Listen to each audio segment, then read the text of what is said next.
Do you find that you self-sabotage? If so, here's three things that you can do. The first is to imagine yourself with the thing that you've been struggling to attain. How does that feel? Does it seem a bit strange or does it feel unimaginable that you could have that thing? Really? If so, who or what has made you feel that you were incapable or unworthy of attaining it?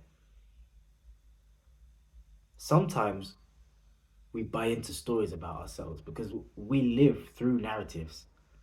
Now, it could be because of our race or our gender or where we grew up. There are things that we believe about ourselves because of what we've been told. And the reason why we will self-sabotage sometimes is because it's out of sync with the idea we have of ourselves. Being aware of it can help to respond differently and make a new decision.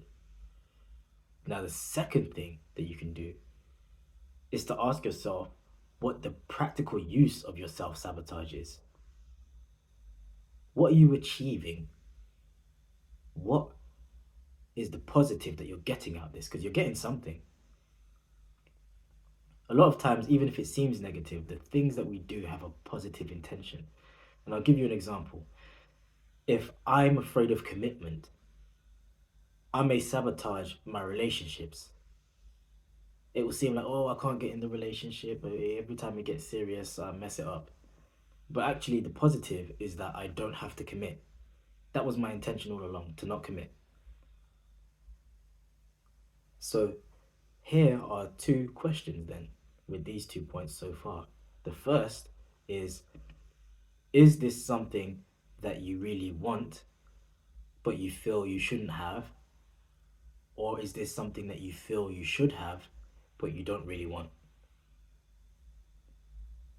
At this point, it's probably worth weighing up your values, seeing how your values line up with what it is that you're trying to achieve. And if it turns out that you actually do want this thing, then the third thing you can do is take a look at the subtle ways that you sabotage yourself. Take a look at your trigger points. So, going back to the relationship example, if I sabotage my relationships, the trigger for me might be when I feel like this is starting to get serious, because that sends alarm bells off that I'm going to have to commit at some point. It may be something different for you.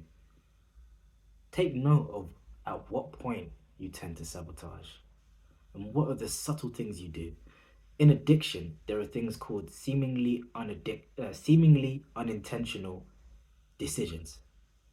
These are things that we do subtly, piece by piece. We nudge ourselves in a direction to put ourselves in a position to eventually act out with whatever we're addicted to. And it's the same thing with self-sabotage.